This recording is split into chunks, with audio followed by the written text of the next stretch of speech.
we've got Alexander, pronouns he, him, calling in from titillating xylophones. What? Who's a theist who says that if the material world is all there is, then where do supernatural accounts and testimonials come from? We're going to address it. Alexander, you are on the line. How are you doing today? Hey, how's it going? First time talking to you. Anyways, I was gonna, it's a completely different subject to switch on after hearing. I'm gonna be honest. I was upset over hearing his points right before, on the topic that you guys were talking about, simply because I think he was stuck on the worldview of America, like on the 19th century, right, golden century of America, like the Revolution or George Washington days, where America now is the best country, but it's certainly not is right now. Like there's been certainly talk about how it's a declining society and all of that, and I can certainly attest to the way you look at it. Even right? then, even in the old days, even if we look back at the founding fathers and they were these great men who came up with this brand new idea of a free country. First of all, it wasn't just their idea. They stole a lot of it from Native Americans. And second of all, as I mentioned, this country was built on the enslavement of one people and the genocide of another. So and also all those founding fathers, many of them were slave owners themselves. Thomas Jefferson kept a black girl chained up in his basement to use as a sex toy. He was a fucking slaver and a rapist and a monster. And he wrote a really cool document about how everybody should be free and be allowed to say free things and have freedom of speech and freedom to defend themselves and protection from the police and all these wonderful things while continuously raping one of his slaves. So I'm not really sold on the idea that America was ever the greatest place in the world.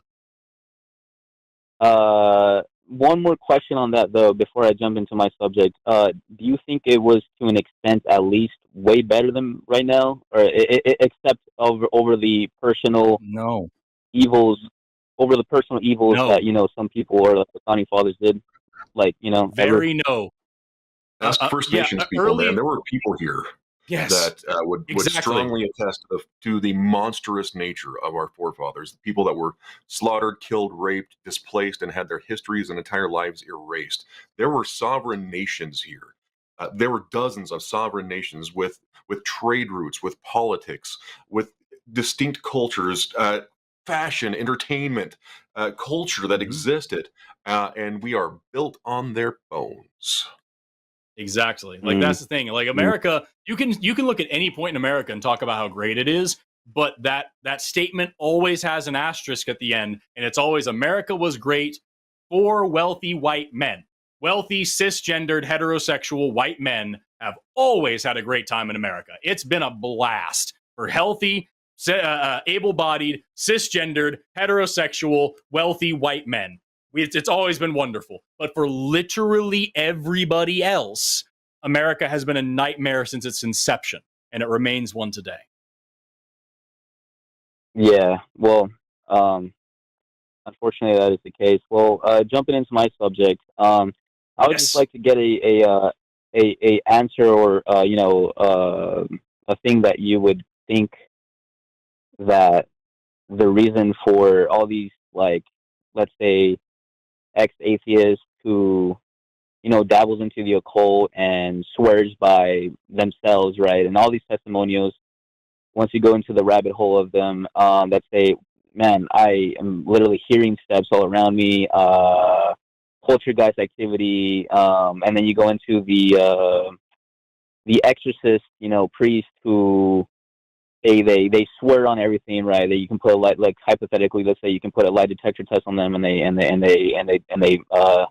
pass, right? That they say, man, I saw these people crawling up the walls, floating up 6 feet in the air, but we don't disclose that because of the professionalism over their on the church, right? What would you say to that? What would be an explanation of well, maybe they're just lying because it's a 50-50. Maybe it's either a lie or what would you say?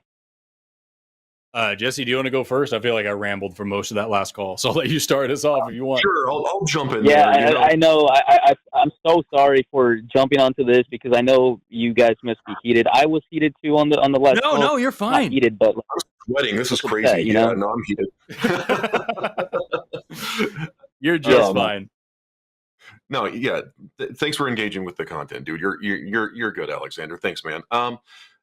The one thing that you mentioned, there's lots, and Forrest will have sharper and more concise things to say, but you did mention lie detector tests, and those are fallible for a lot of reasons. One, they're just fallible on their face. There's no such thing as a purely effective lie detector test. Two, those priests could be mistaken, and that the fact that a priest can report something that he believes to be true doesn't necessarily make it a true statement.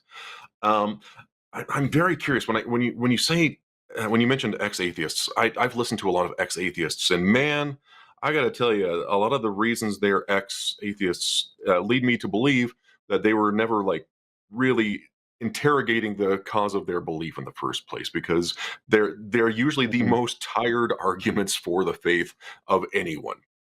Forrest, your turn. Say nice, cool words. Oh, you're fine.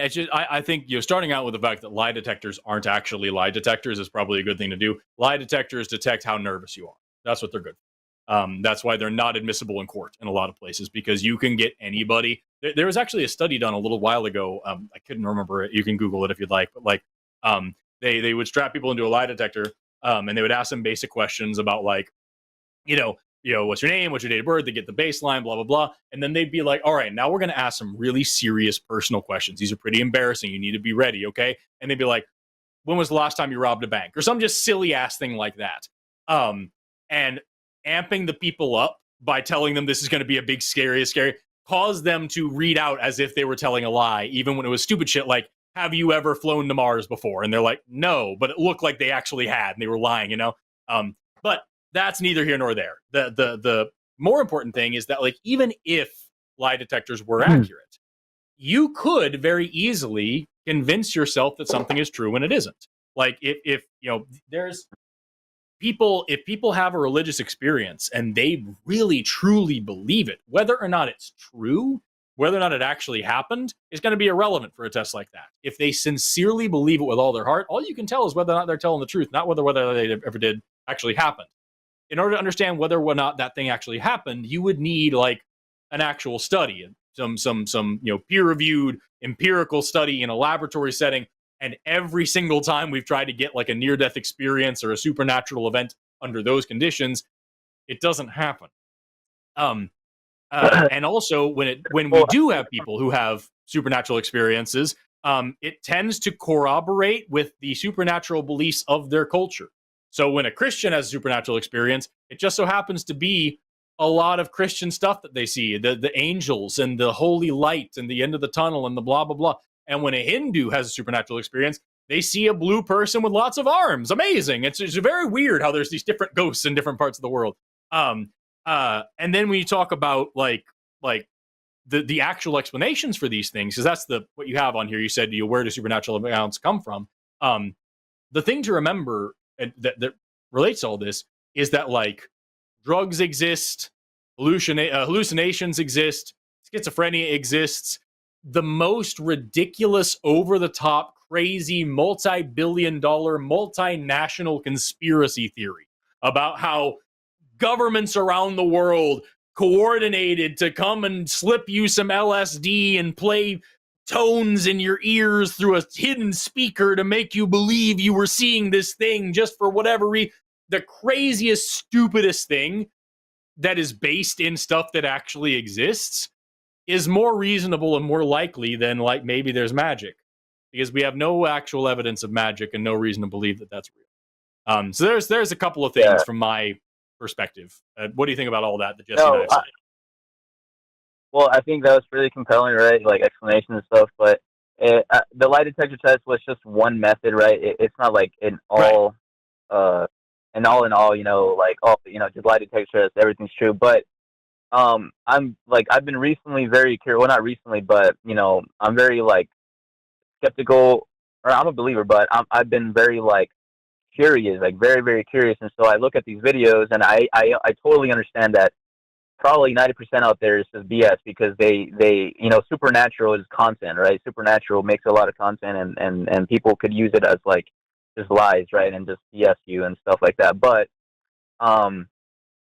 there could be this side that it's like plaguing me, right? And if I were to be an atheist, right, like, man, what if like these things, right, like all of these devices, right, that Ghost Supernatural or Ghost Adventures like use, right, like, and then they say the most accurate things after like an explanation over the background, over the stories of themselves, of the ghosts and whatever, and like immediately when they say it, this happens, or they hear a sound, and it keeps happening, and then the next time they go to that place, it keeps happening, or like Ouija boards, or like things knocking over the table, like, and then just one more thing, and then like the Exorcist, like buying all like on their truth, saying like, I'm not lying, I did see people levitate or stuff like that, and then they say like compellingly they check if it's a mental illness, because mental illness does exist, obviously, and people could be crazy, but once they take that away, right?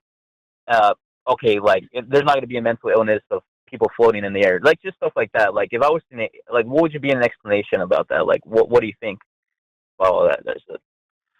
I grew up in the church, Alexander, and I talk about it a lot because it's part of how I am and who I am. I witnessed a couple of exorcisms.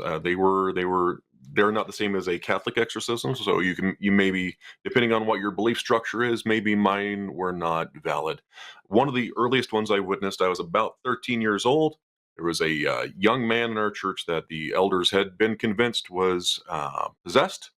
And so they conducted a Pentecostal-style exorcism, which is terrifying for a young person. There was lots of screaming, mainly by the church elders and by the old ladies of the church. And then at the end of it, they declared this person free of the demon that had been plaguing them. And about 2 years later, he sexually assaulted one of my best friends. Apparently, the demon was not thoroughly exorcised because the demon wasn't there. The demon was this young man's mental struggles that he'd been struggling with, and it wasn't cured by the church because the church can't cure that kind of thing. There are reports, right, of things that are inexplicable, but there's not hard documentation of these inexplicable things. So you get these secondhand retellings of, yes, the priest saw this person do this. Yes, the priest saw this person do this. Most of them have naturalistic explanations, even if you believe them to be true. So it's difficult to say that this is concrete evidence of any. Yeah, when I hear like, accounts of this certain demon possessed woman or guy crawling up the wall, it's like, all right, where's the explanation of that, like, naturally, but it's like, for me, it's like, is it true or not? It's 50-50. It's an account, lie or truth. And if it's truth, and if I was there, like, okay, let me ask you this. What if you were there and you would see that? People, like, crawling up the wall, levitating. Voices, well, the person opening their mouth, and without even talking, you just hear this loud voice all around you, right? And it's like, supernatural. What would you infer? Like, Forrest? So I'm sorry. I beg your pardon. I was inviting. We just opened up one more line to the person in the chat who accused me of cis hate. Please call in. But I'm pretty sure I heard you. You were saying like someone has a supernatural experience that they can't explain, hearing a voice, something like that. What would be my explanation? Is that what you said? Yeah, crawling up the wall. Like if you were there and yeah, like crawling up the wall and stuff like that. Like if you were to see that. Yeah. So I can give you an example of something that actually did just happen to me. Like I said, I just went on a paleo dig. Excuse me. I just went on a paleo dig. And the group that I went with is led by this awesome dude by the name of Kent Smith. Dr. Smith is with the Oklahoma State University. He's a good friend of mine and also my advisor for my current degree program. And he himself is Native American. And he leads this program called Native Explorers, where he goes out, where he takes Native American people and gives them exposure to science and medicine. So we go out and do a paleo dig, and we do all these explorations into Native culture. I'm there because I'm, biomed and paleontology student, so I'm there anyway. And a part of this is like exploring Native American culture, and going to like historic sites and like talking to tribal elders and stuff. So really, really, really cool thing. Giving them some promotion here. On the last day of this thing, I'm hanging out with these Native kids, and they wanted to explore. When I say kids, I mean like 20-something-year-old. Like these are undergrad people. They're like 21 to 25-year-olds. And they wanted to explore the woods nearby our camp. And so it's dark. It's a full moon. It's the middle of the night. And me and a bunch of students, we go out into the woods, and we're touring around, and we're like looking at the mushrooms and the spiders and the cool stuff. And we find this big clearing, like perfectly clear cut. I guess it was like a picnic area. I don't know, but like it was clearly mowed. And it's this perfectly circular clearing, big full moon right above us. We're out in the middle of nowhere. And all of a sudden, all of us, myself included, strong smell of tobacco hits us. And tobacco, for anybody who knows, is really important for a lot of Native American ceremony and ritual. It's a very sacred thing. And we had just used it the other day to like sprinkle over like massacre sites and things like that. And all of us smell this tobacco smell, myself included. And the kids, I keep calling them kids. They're fucking students. The students around me, the 25-year-old students around me that I call kids because I'm a very old man, are all like, oh, fuck, this is a magical experience. This is something that could mean something. This is, an ancestral thing. This is something supernatural. And so that's an experience that I had. And if you ask me, I don't have an explanation for it. I don't know. It was dark as fuck. I didn't see anything around me. But what's more likely? Is it more likely that somebody crushed up some cigarettes nearby because it is, a historical Native American site? Somebody had put tobacco out there before, that somebody at a house down the way, there's a lot of ranches and farmland around there. Maybe you had a party and there was smoke going on there. Maybe there was a plant growing around nearby that smelled kind of like tobacco and we were just mistaken. Maybe somebody had some cologne on that had tobacco undertone, and one of us smelled it. I know I smelled it, and I said something about it. Maybe they didn't actually smell it, or they smelled something different, and maybe they didn't actually know what tobacco smoke was, but me saying that planted the idea in their head, and then they ran with it, and we all confirmed it. There's a million different experiments and story and evidences showing that, like, a supernatural event, quote, quote, becomes more and more and more supernatural the more people talk about it in a group. And also freaky things, that whole light as a feather, stiff as a board shit. It works when you have those idiosyncratic movements of a bunch of people all doing the same thing at once. So what's more likely? Is it that we were under a misapprehension and there was a logical, naturalistic explanation for what we all smelled? Or ghosts are real and magic smells exist, and somehow or another a molecule of tobacco smell was created out of nothing, or my nerve endings were tricked into believing that molecules of tobacco smell were created out of nothing, and that something manipulated my olfactory bulbs to tell my brain that there was something there somehow. I don't know what that would even look like. And like all this crazy supernatural stuff that we have no evidence for. Is that more likely, or is it more likely that something totally reasonable happened, or I made a mistake? So, like, here I am, not knowing what exactly happened. Yeah, go ahead. I'm sorry. Go ahead. I don't want to just... No, that's good explanation and all that, and I don't want to go into much, but I just really wanted to call and just kind of leave it at that, and just, just suggest the audience, chat, or yourselves too, just kind of like dig deep into that kind of thought, because in my mind, it's like, absolutely, there could be so many explanations where we may not even like see it, but if you look into it, there it is. But I do believe that what I've been seeing, or like in the whole general sense of like, oh man, like there's no possible way that could have happened, but it did. In my personal belief, I think that it would be then in the realm of supernaturalism or whatever. But yeah, I just wanted to call to have that in. Have the chat think about that maybe later on and stuff like that. And I promise you we have.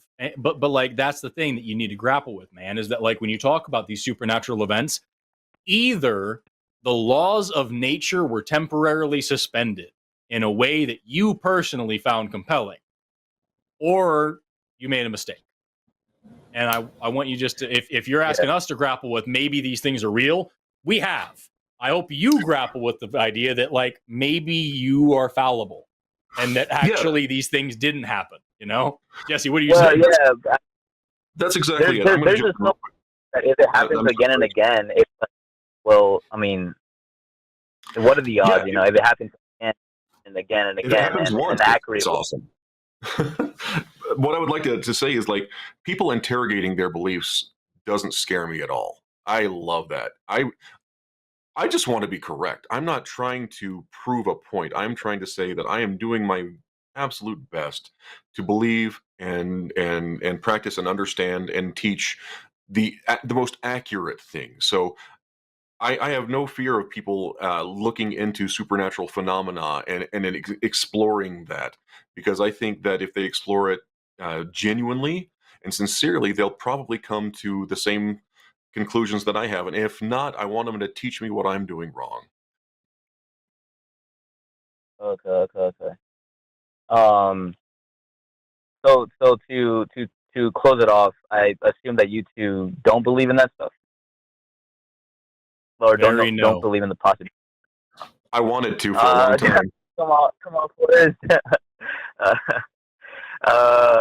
The world is a mystery, man. You know, we're here. How did we get here? Everything seems in order. I mean, one more thing, Forrest. One more thing, because I do. You're evolutionist, right? And I hear a lot of anti-evolutionists, you know, that are scientists too, state the analogy of the possibility of like evolution or the life coming into existence or whatever. It's like you know, I'm sure you've heard of it. It's where it's like a Boeing 47 being 747 out of a twister. Yeah. You have a tornado through a junkyard making an airplane. Right. Is that how accurate of an analogy is that? Or an extremely not accurate analogy. So yeah, there are scientists who are also creationists. They're bad scientists. There's a reason why they are in the extreme minority among scientists. And that doesn't mean that they're necessarily completely, absolutely wrong. Certainly doesn't. There have been the history of science is that one crazy person with a crazy idea actually turned out to be right. But the thing that made them right and that made us believe they were right was evidence. And there is no evidence for creationism, nor is there any good evidence against evolution. And so what creationists try to do is they try to poke holes in evolution and say, well, you can't prove that this thing evolved and you can't prove that that thing evolved, which, number one, isn't building support for creationism, which is how science works. It's not just debunking one claim, it's supporting your own claim. X equals 0 is not the same thing as Y equals 1. But also, even if it was something that we didn't know, which most of the time it's shit that we do know, even if it was something we didn't know, all that means is that we need to find out. Because we definitely, absolutely know that evolution is real. Not only do we have a tremendous amount of evidence for it, we can see it happen. We watch it. It's a predictive theory. Not only is it something that we can go out and see with our own eyes, but like the whole, like the oil and natural gas industry, the whole fossil fuel industry, and also the entire agricultural industry and the entire medical industry are rooted in our understanding of evolution and the age of the earth. And like if those things aren't true, those industries would be collapsed. Like they wouldn't work the way that they do. So like it's just not reasonable for somebody to say something as ridiculous as that. To say, you know, oh well, it's like, you know, a tornado in a junkyard making an airplane. It's as silly as saying if humans came from monkeys, why are there still monkeys? It demonstrates that you've never actually seriously learned anything at all about what evolution is or how it works. And that's not a problem if you aren't a biologist. If you don't study that stuff, I don't know shit about computers because I'm not a computer guy. It's not my job. And so if somebody came up to me and said some weird shit about a graphics card, I wouldn't be able to tell the difference. But then I don't stake my worldview on that. But if you're a fucking biologist or claim to be interested in science and you don't get the basics of evolution, yeah, I don't know how to help you beyond teaching you. Yeah. Sorry, go ahead. Well, thank you so much. Thank you so much for you said that. Hold on. There, Jesse has a thing, and then I have questions for you. Yes. Once upon a time, on I think it was on this very channel on the line. Like and subscribe, everybody. Hit that like button. Smash the like button. Forrest, you said that evolution is it the most well-supported scientific theory that we have? Just like, yeah, all of them. Gravity, like fucking relativity. it's just we have more evidence of evolution than we do anything. Am I overspeaking there? No, it's so it is a big claim, and like I would say it is absolutely, like, if not the most, one of the top most robust claims in science. Okay. Oh, is that like a thing? And thing, or wait, I'm confused. I'm sorry. What was your question? What did you say? I didn't hear you quite right. I'm lost.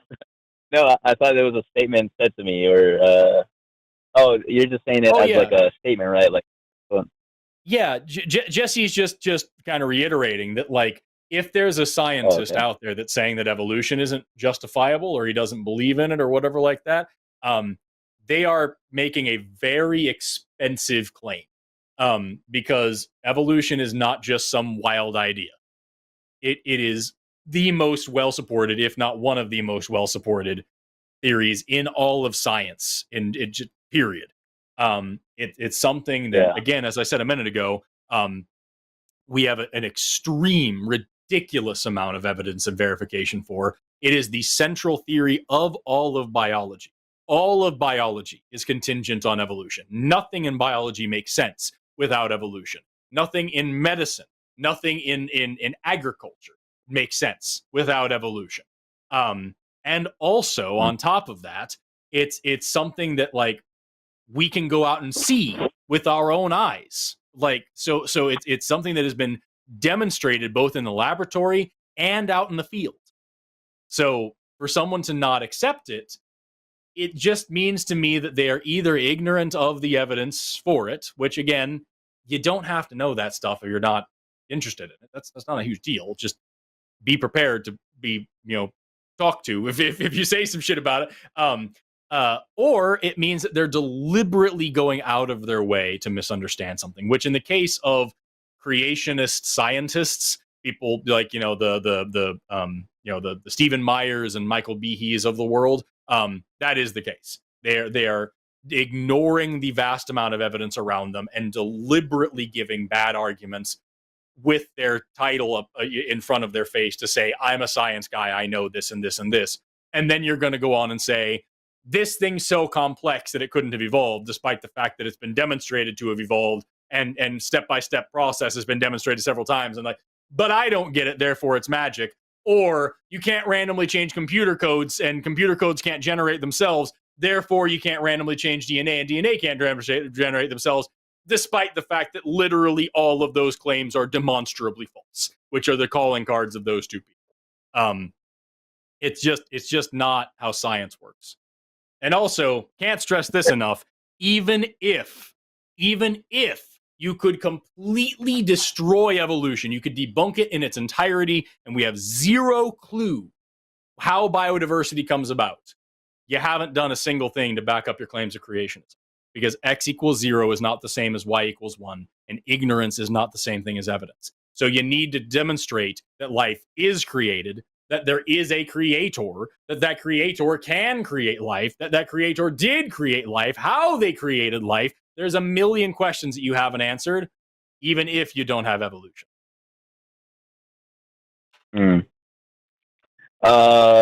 Yeah, well, I mean, I'd suggest, right, the chat to, oh, sorry, you want to ask something? I was going to ask you, like, is evolution something that you accept and understand, or do you have questions about it? I study and teach it for a living. I would be happy to talk to you about it. Yeah, I accept it, but it's like, I accept it, but it's like, what do you think with this analogy? Like, let's say, is it possible, like, let's say there's a coder, right?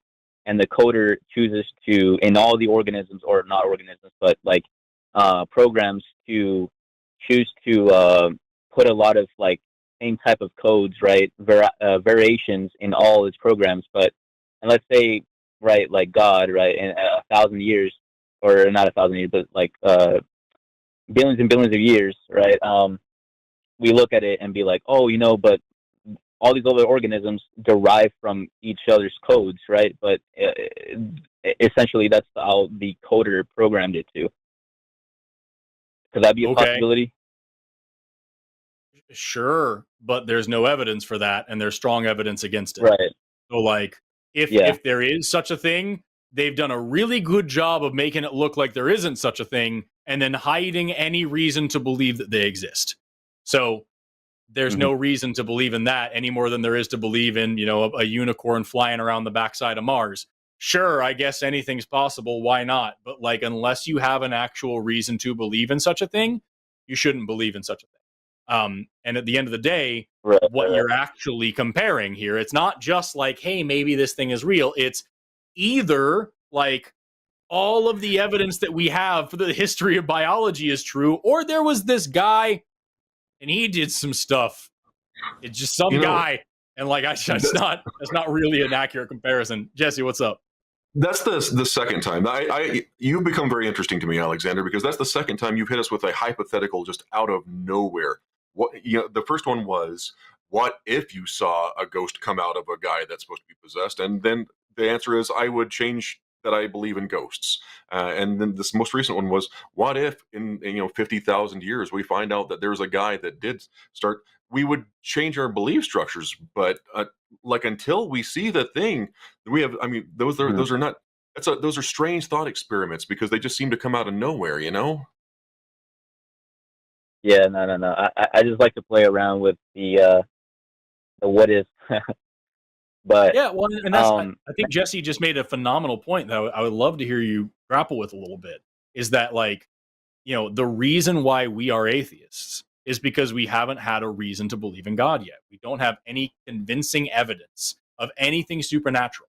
And if we had evidence of something supernatural, we would change our minds. You are calling in as a theist. What would make you change your mind? And why, if you don't have the evidence that we have, do you believe what you believe? First question first, though. What would change your mind about theism? Oh, what would change my mind about theism? Honestly, I've never have been asked that. But you kind of put me on the spot here. I don't know. I mean, I guess if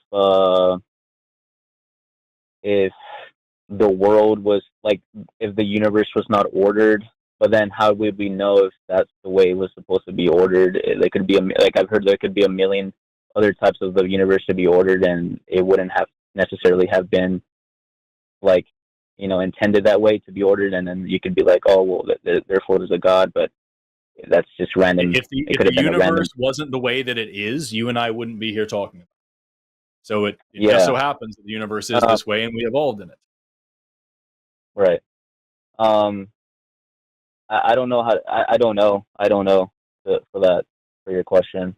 Well, I think that's something you should really think about, because an unfalsifiable claim isn't worth believing in.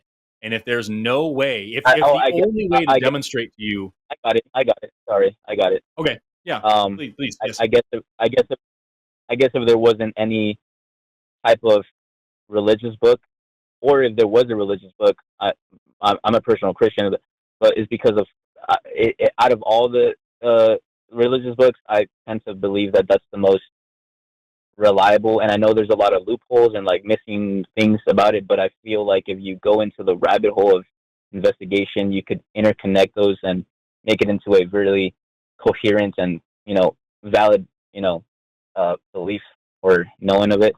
But if there wasn't any, if there wasn't a Bible, I wouldn't have. No, I wouldn't. I literally would not be a theist. Okay, so let's dig into that. Yeah. Let's dig into that. You're saying that if the Bible or any religious scripture didn't exist, you wouldn't have a reason to believe in a God. Is that a fair summary of what you just said? Yes, exactly. Okay, so if the Bible didn't exist, then the next one in line, I'm assuming, would be the Quran, because it's more or less the same story. Would you then be a Muslim? I would not, because I have actually searched that up, and I mean, I do believe that a lot of it was destroyed, and then I would be like, well, man wanted just to choose to, like, a single man wanted just to do it his own way, except, like the biblical way, that is just, a lot of other people and authors, and that weren't. Okay, so then let's dig into that then. So it sounds like you're saying that all other religions, I know I only explored one, so I'm asking you here.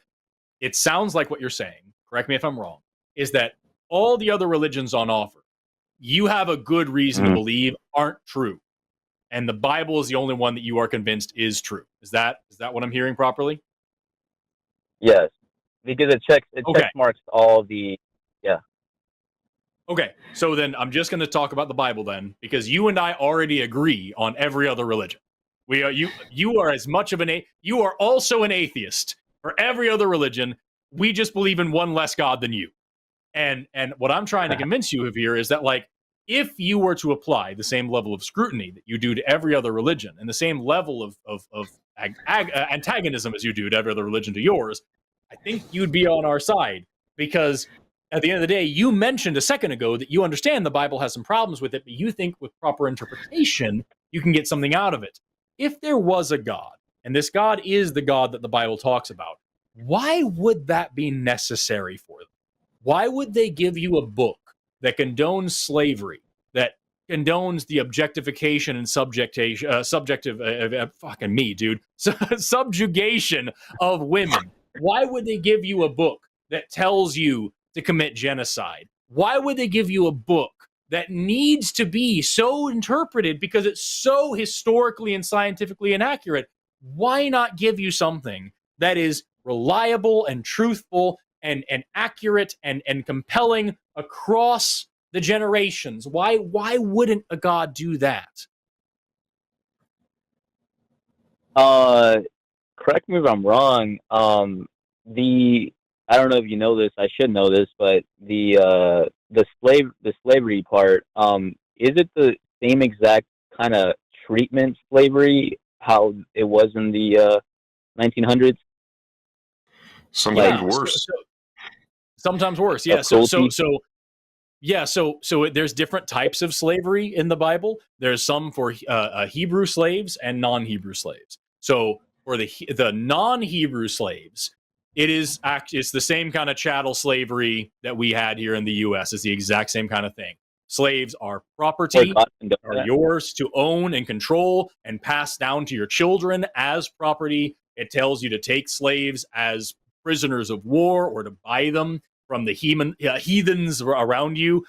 It tells you how hard to beat them. It says the only problem is if you beat them so hard that they die within 2 days. That's the only issue.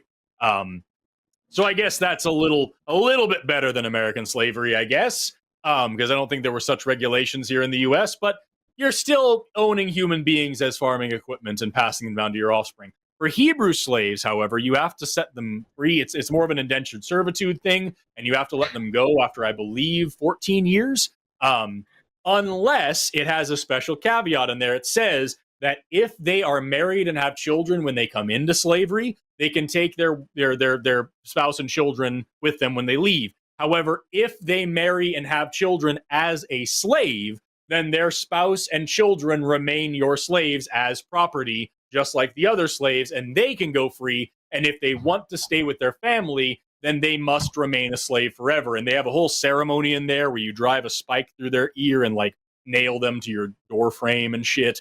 And you have like that's so there's very clear rules for slavery in the Bible. And Jesus in the New Testament, yes, it explains that you are allowed to beat them. And God never says anything negative about slavery. Jesus never says anything negative about slavery. There's some shit in there where Paul, I think, says that people should strive for freedom. But Jesus Christ said, slaves obey your masters, especially your Christian masters.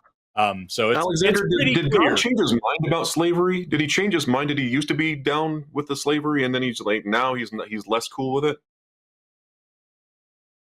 I don't know, but I just thought of the idea that I really wish that would be not a part of the Bible, like because maybe in Yeah, yeah, yeah. I think that it would be much more like people would be much more respectful and like believing and want to believe and or worship or whatever. But if it was up to me, I would rewrite that more about. Um, but I mean, Yeah, I don't know. Maybe that's there's the thing, dude. sort of There's some good stuff in the Bible. There really is. There's some stuff in there about. I love the idea. I think it was Jesus who said to do this. I can't remember if it was in the old like Jewish laws in the Old Testament, or if it was Jesus who said. I think it was Jesus who said that if you're like a farmer, that you should leave like I think it was like a third of your crops and not harvest them, so that any poor person passing by can take some free food. I think that's a dope idea. In a city, like in the kind of industrialized farming we have today, maybe not, but like I think that's great. That kind of community focused thing is awesome. But then, like the very beginning of the Bible, where God punishes Eve by making her subservient to men and making birth painful for all women forever. All women will have painful childbirth and will be subservient to men. Fuck that, that kind of sucks. Yeah, there's a lot of I wish it wouldn't have been this way, but I mean, and then there's a lot of like, well, I see that if God is an all knowing, all good, moral, but then it gets twisted because like I hate to be like, well, I mean, he chooses the moral rules for a reason, whether it be even if you're not guilty of it, but because we're inherently, in the fallen estates of because of Adam and Eve. But then it goes.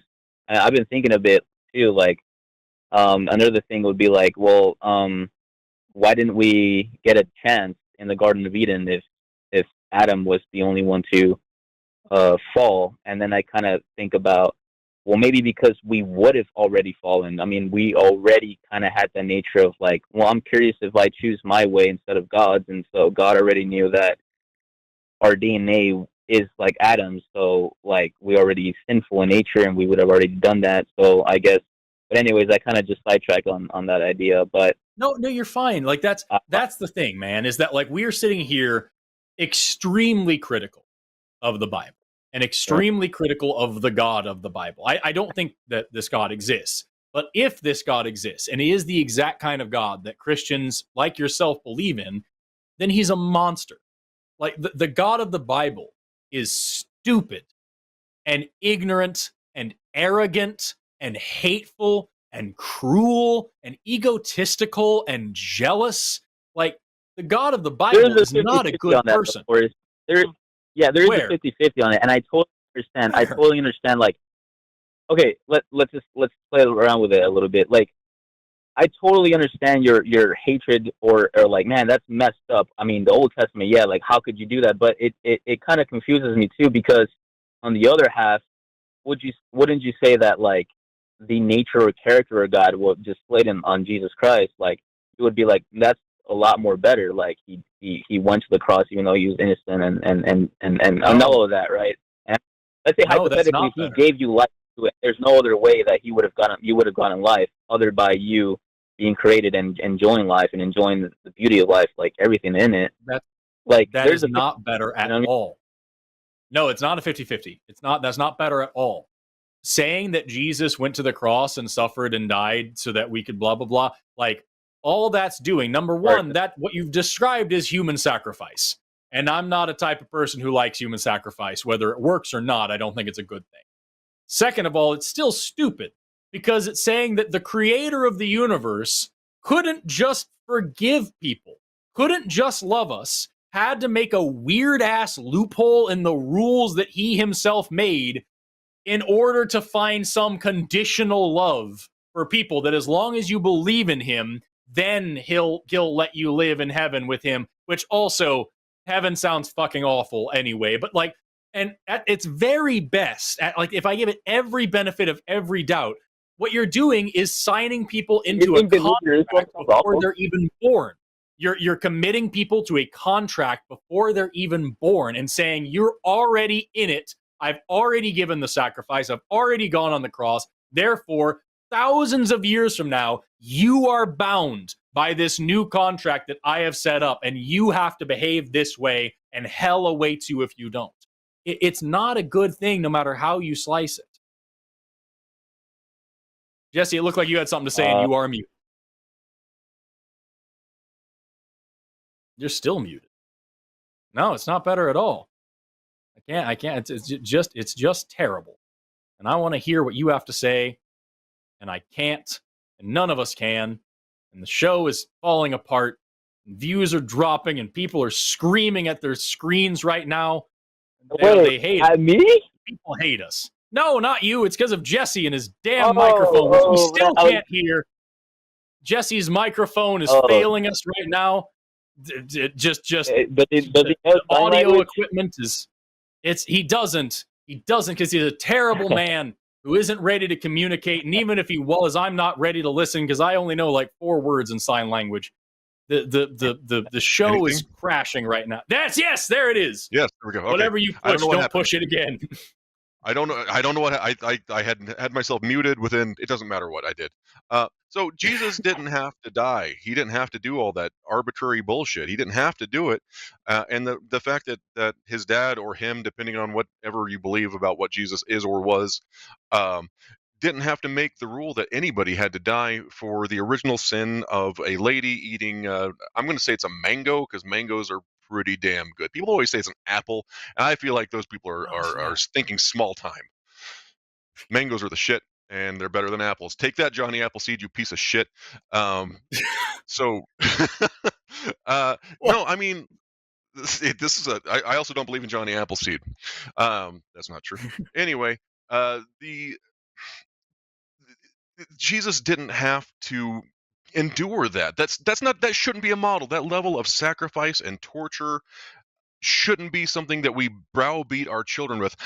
Growing up in the church, I felt so shitty about that I was so bad as a little boy who did his best to live a chaste life as a 7-year-old, felt like he was going to hell because he deserved it, and it's because all had fallen short of the glory of God, and we teach children this ad nauseum, and it is abusive. It's an abusive system that God could fix if he wanted to. He's all powerful, he's all knowing, he's all seeing, he's omnipresent, omnipotent. He could right this wrong right now. And if you believe he is omnipotent, he could go back in time and be like, hey, Eve, don't eat the mango. Johnny Appleseed is a piece of shit, and there's going to be a talk show in 4,000 years that will disprove that you should not have eaten this.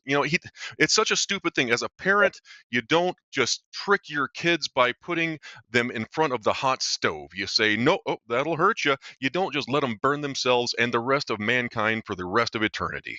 Sorry. Yep. No, yeah. Oh, like you're saying, I'm sorry, I don't want to misunderstand you. Yeah, like God shouldn't have put a tree to have the possibility of them, or are you saying they should have got? Not only that, like the whole thing, Alexander, is fucking weird. Like just think about it like for a second. Like you're God, right? You're the most intelligent person or creature that I'm an is equal possible. God. I've already sinned though. I'm not perfect though. Morality wise, I would have done some stuff. You may have sinned, Alexander, but I promise you, if your God is real, his sins far outnumber your own. But what I'm saying is, like, if this God is real, if this God is real, and this say the whole creation story is accurate, whichever one you want, because just Genesis 1 and Genesis 2 are completely different creation stories, but it doesn't matter. One of them is real, and you've got, you make this garden, this perfect world, and you make humans to live in this perfect garden. Adam and Eve literally don't know what right and wrong is. They do not understand what it means to do something wrong. They have no concept of that.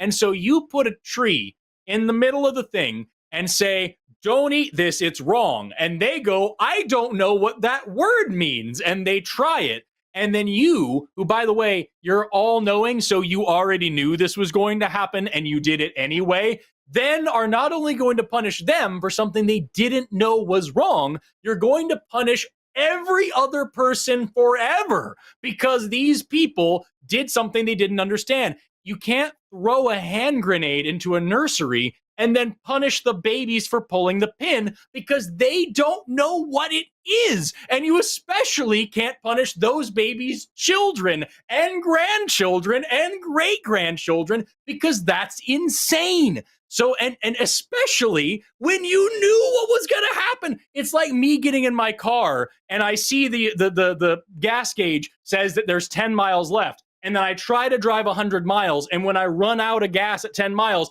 I punish the car and my neighbor's car and their neighbor's car. And I'm like, fuck all cars, because my car did the thing that I knew it was going to do. That's a dumb thing that he didn't have to do. He didn't have to set it up that way. He knew it was going to go badly, and then he punished everybody anyway.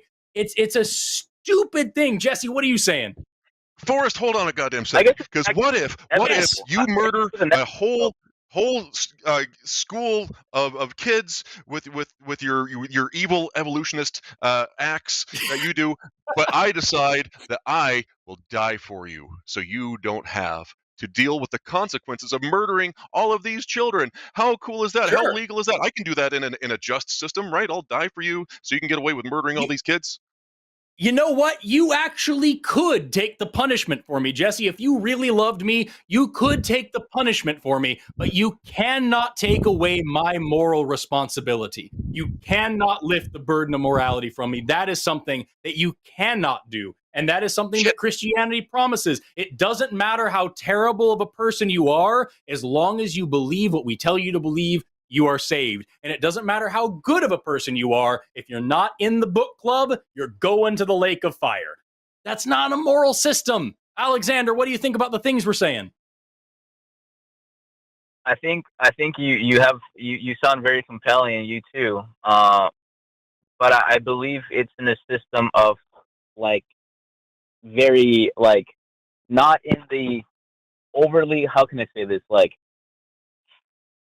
without losing my freaking words right here, as I'm trying to set it out the way I would want it to.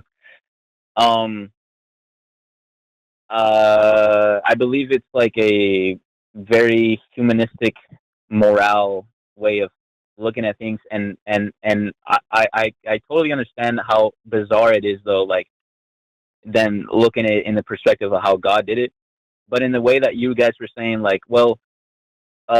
what if God did a really run through, hey man, if you do this, if you do that, you're literally going to suffer because, first of all, I think that we don't understand the severity and level of a being that God hypothetically could be. If he is that serious about sin, because he isn't over the top, mind-blowingly good being, that if you, let's say he doesn't put the apple in it, but he tells you not to do some sort of thing in the Garden of Eden, but you being an agent of whatever you would like to do, you may do something that is not of God. I don't think God, as a perfect moral being, would just let that slide. And hypothetically, let's just say, right? So I think we were inevitably going to fall short, and I think it was an inevitable knowing of God, knowing that he was going to have to rescue us, right? Let's just say, if you don't believe it, but let's just run through that idea. Yeah, and the whole idea let's run through that idea. Let's run through that. I'm sorry to cut you off, but I don't want you to move on to the next thing before we address that. Let's run through that idea for sure. Do you believe in a literal hell, Alexander?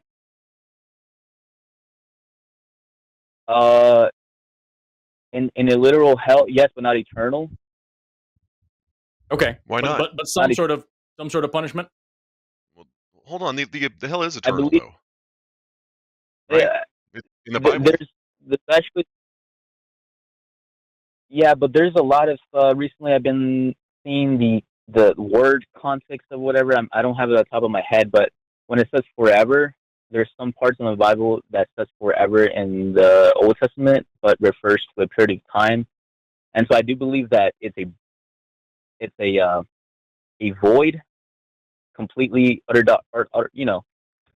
whether it be fire, but not eternal though. So I think you just get destroyed. You cease to exist. You don't get the eternal life that grants you. whatever it is, because I would contest that based on my reading and interpretation, and also what most other Christians who call in say. But like, we'll run with that for a second. Either way, it sounds undesirable.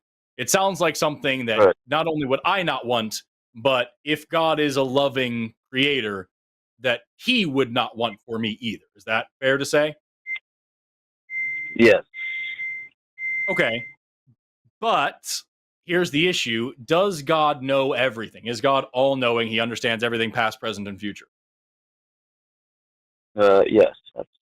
Yeah, and you alluded to that. I just wanted to double check. That would mean that he already knows which people are going to end up in hell.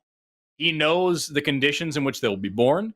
He knows what they're going to believe and why they're going to believe it. He could change their minds very easily. He could do it in a way that wouldn't violate their free will.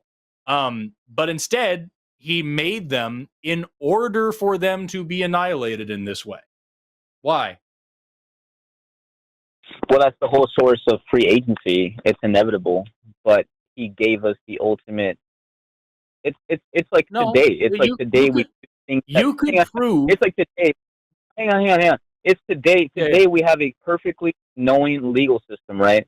But people still choose to do the wrong things, even though they absolutely know that. We were. You know what I mean? Like, it's inevitable. That's what I'm saying.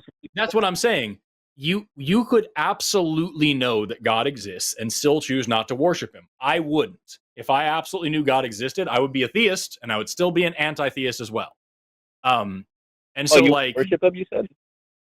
No, if I knew for sure, absolutely 100% that God was real, I would still be on this show saying he's a dick. I would say that he's real, but I would also say that he's a monster and he does not deserve worship. Because of your choice, right? Yes, exactly. Because my moral evaluation of a God that runs a world like this one, where 25,000 people, 10,000 of them being children, starve to death every single day and does nothing about it, that right there is enough to tell me that I don't like this God. And especially the God of the Bible, who has these ridiculously stupid and convoluted rules that all revolve around his own ego rather than actually being a good person. I'm not interested in this God. And frankly, like I said a second ago, his sins far outweigh my own, so I don't accept his judgment. Fuck him. But that's if, and I would say that even if he was true, even if I knew that he was real. So Satan knows for sure that God is real. Satan was made by the guy and met the dude and still rebelled against him. So God could absolutely prove that he exists to the whole world, and we would still have the free will to decide whether or not we want to stick around and worship him. And I would still make the choice not to. And instead, he plays the world's worst game of hide and seek, and then blames us for not being convinced on bad evidence that he exists, and not worshiping him for giving us a world full of rape, murder, genocide, and robbery, and all sorts of other bullshit that he has every ability to change and chooses not to.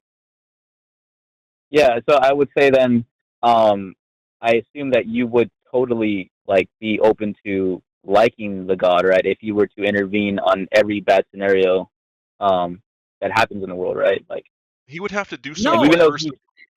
So for the duration in the history of mankind, he would have to recursively go back and interfere with every monstrous thing that he has sat on his thumbs while he watched and allowed it to happen, to even begin to become worthy of any degree of respect. Because I don't know if you've ever watched somebody starve to death, but it's horrific. It's nightmarish. It will keep you.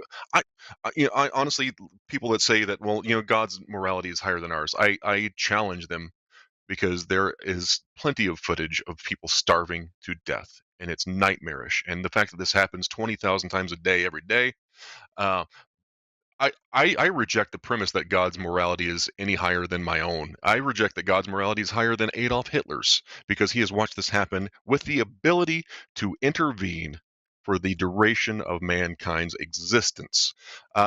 Alexander, I think you are a good guy. You're doing something that I did a lot before I deconstructed, and it is that there are parts of Christianity that don't jive well with a thinking person's ability to understand morality. And so what you start doing is you start saying, well, that part of the Bible, I don't like it. I'd rewrite it if I could, but it's in there, so I'm going to ignore it. This part of the Bible, yeah, it's clearly bad. This is kind of our misinterpretation. I'd like to call you back to Deuteronomy 4:2, where Moses says, ye shall not add unto the word which I command you, neither shall ye diminish aught from it. In other words, we are not allowed, if we believe the Bible to be true, we are not allowed to take things and cherry pick them. If you either believe this shit or you don't, and you don't. You already don't. You already don't believe it. Yeah.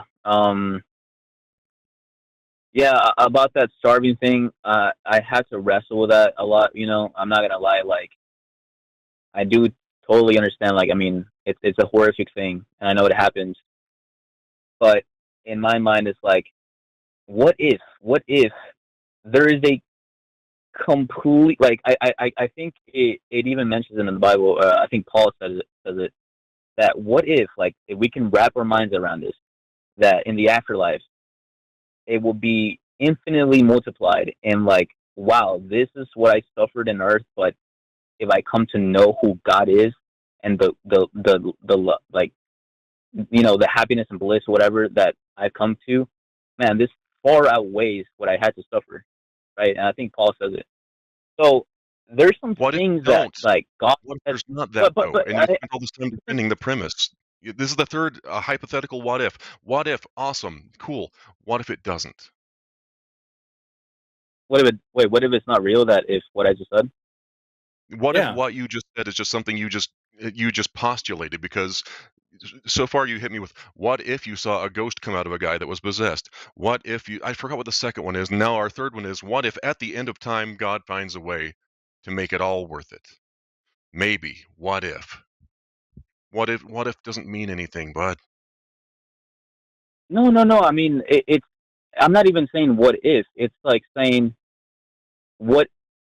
Let's say it is real. Like, let's say it is like that. That if you were to have a horrible life here, right, and you were to die, and you go into the pearly gates, and immediately you were like, the first second you were like, whoa, this is completely out of my mind. I had no idea this existed. It completely flies by my head. But you're in a new realm of existence that you could understand that now because you're in the presence of God. Then I guess that would be like, man, thanks God. So like, sweet. Alexander, I have no reason to believe that's going to happen. That's exactly what I'm going to say. Yeah, like, Alexander, you're presenting us this hypothetical of, like, maybe there is a plan that makes child rape okay. Maybe there's a plan that makes mass starvation and genocide okay. Maybe there's this big plan out there that makes it not really matter that 10,000 children starve to death every day. That's where justice comes to. I'm not saying that God is not just too. So what if total justice comes through to the one that didn't want to change his ways and understood his, he just wanted to do something. All of this you're saying, I want you to just for a second, try to put yourself in our shoes and just hear how monstrous what you're saying is. Because I think what I'm giving you the benefit of the doubt here. Forgive me if this sounds condescending. I really don't mean it to be. What it sounds like is going on in your head is, if this is real, and if the God that I believe in is truly as worthy of worship as I believe, then surely all of this awful shit is justifiable, and that there's a bigger thing that I can trust in, and when I die, I will be justified, and I'm living and banking on that hope. And what we're hearing on our side is, it's okay when a child dies moments after they're born in agony, and the mother lives her life in just heartbroken agony and dies in misery in a war-torn country, and all these horrible shit happens when priests rape children. It's great because that's all part of the plan, and God has a meaning for it, and in the end, it's all going to work out the exact way he wants to. These are all good things that are happening because it's all part of the plan of this guy that has this big idea about what the world, and it doesn't even matter in the end because they're all going to go to some theme park anyway, where they're going to be very happy. And so honestly, those children being raped and murdered, fuck it. It's no big deal. That's what I'm hearing. And what I need you to try to do is, number one, hear it that way for yourself for a second. And second of all, you're asking us, what if it's true? You don't know that it is. And none of us know that it is. We're living in a world without the evidence of that. What we do know for sure, though, what you and me and Jesse and everybody else in the room can absolutely agree on is that this life is real and it matters.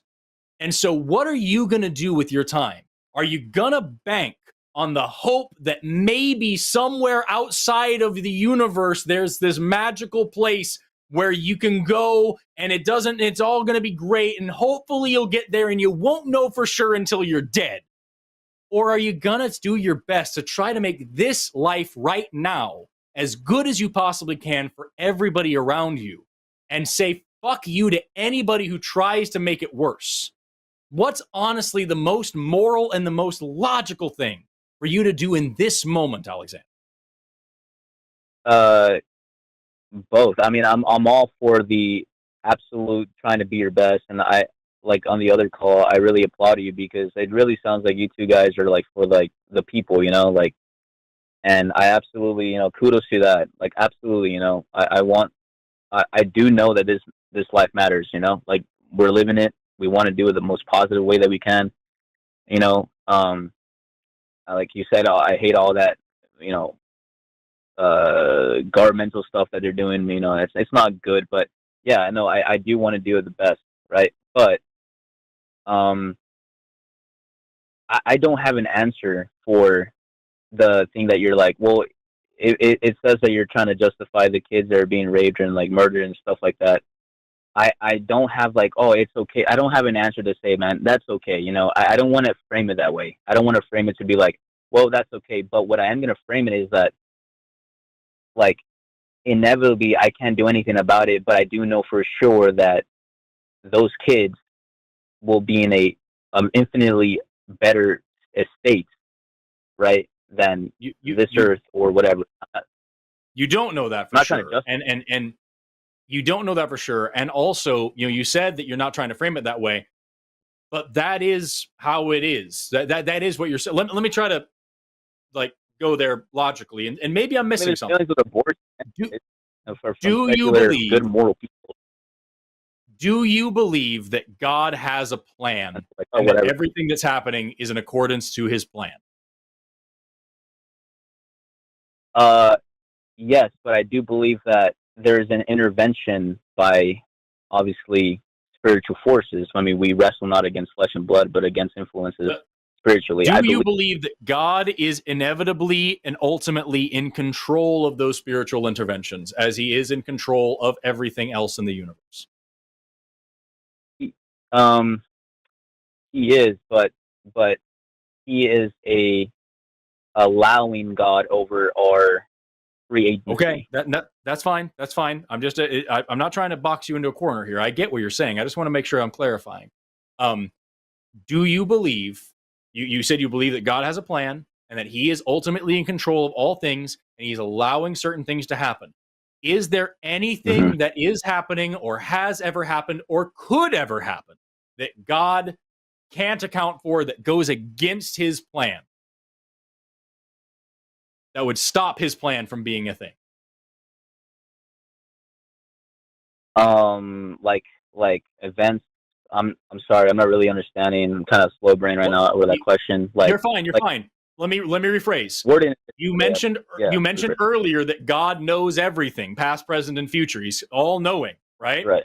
So if God absolutely knows everything and he has a plan, that must mean that literally everything, including the bad thing that he allows, are all part of his plan. Is that right? That's what I'm hearing?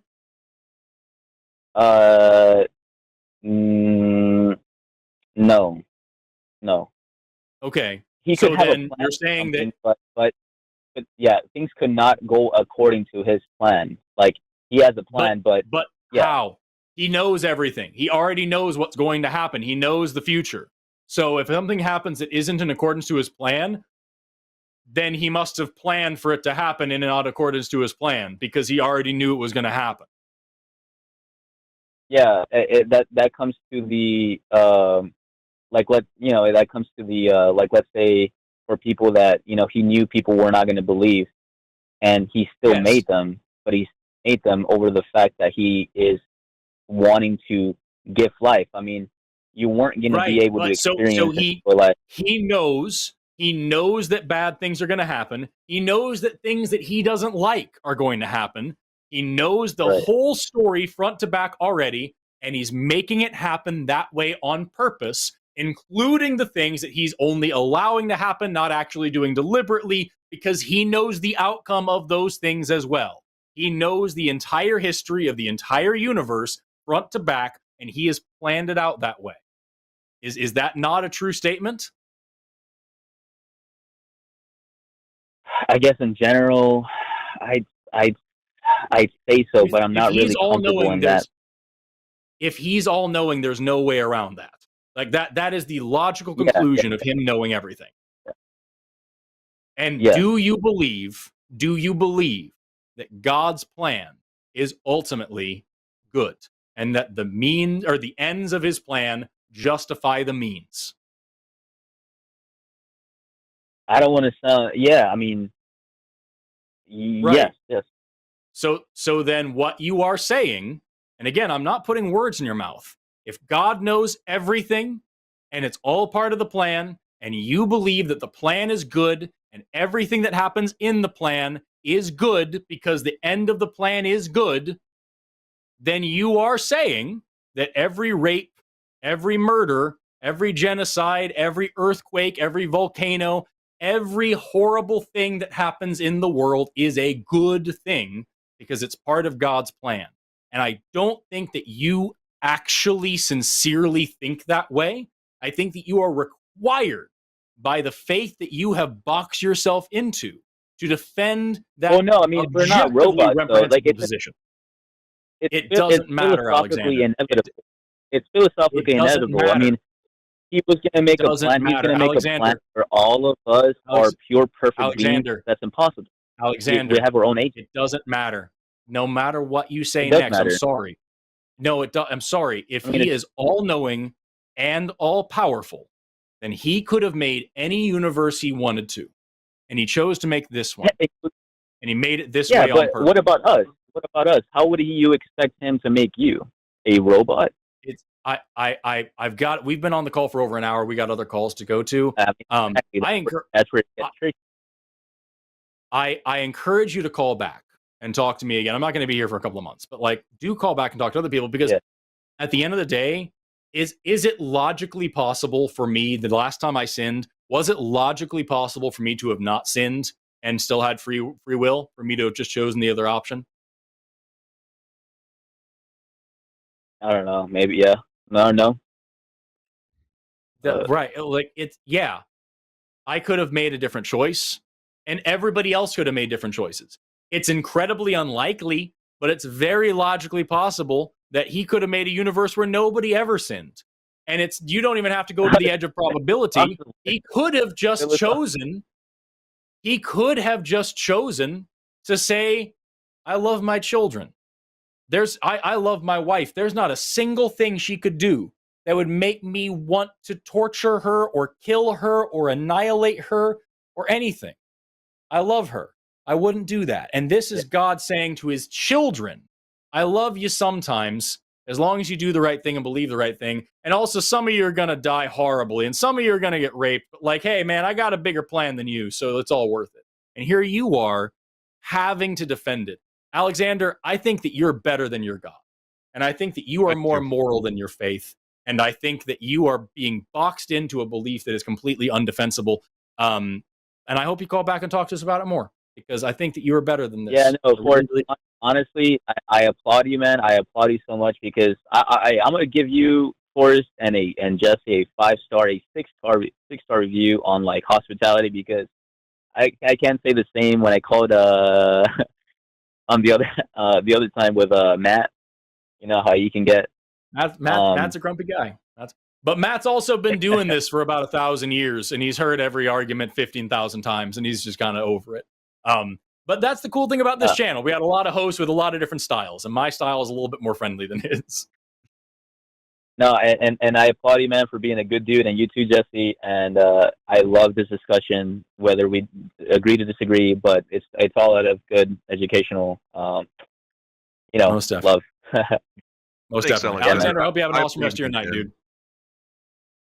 All right, man. Y'all have a good day or night. Take care. Bye-bye.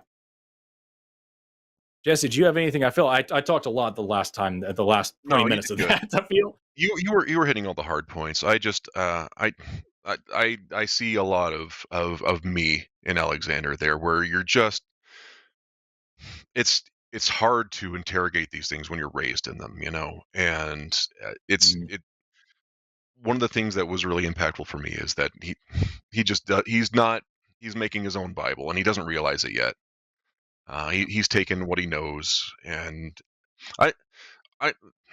you had a great point.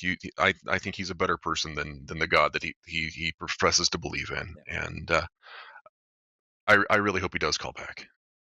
Me too, and like honestly, I think something that was really important, I really want to praise Alexander, is that like he was very honest the whole time. Like there were a few times where like he said one thing and then kind of backtracked a little bit, but like that's just the nature of having a conversation about faith.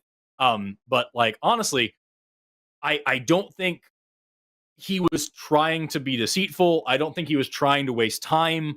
I don't think he was a troll. I don't think that was a very, very, very good conversation. And I really appreciate it. And I hope conversations like that, I feel, really help other theists who are listening, especially people who are on the fence, who have a lot of the same ideas as Alexander and need to hear a serious conversation rather than, a screaming match. The calls we get on this show sometimes where I'll get real heated and call somebody an asshole and hang up on them and say a bunch of shit. Like, those have their place for sure, and they're fun. But like calls like that, I really, really appreciate somebody who's willing to put in the time to actually have an honest conversation. And I hope he does call back, and I hope that he calls back and is willing to chip away just a little bit more at the morality of his God, as he already is doing. I love what you said. He's making his own Bible. I love that. Hey, it's Jimmy Snow here. I'm the executive producer on the line with a fun fact. Did you know 100% of the hosts of this channel enjoy eating? It's true. And if you would like to help contribute to their ongoing addiction, you can do so by going over to Patreon or becoming a channel member. There are show-specific, host-specific tiers. Those are awesome. But also, you can leave a super thanks with a special little highlighted comment. You can like, comment, and subscribe. All of those will help fill our whittle bellies. By the way, check out some of this content over here. Algorithm, what next?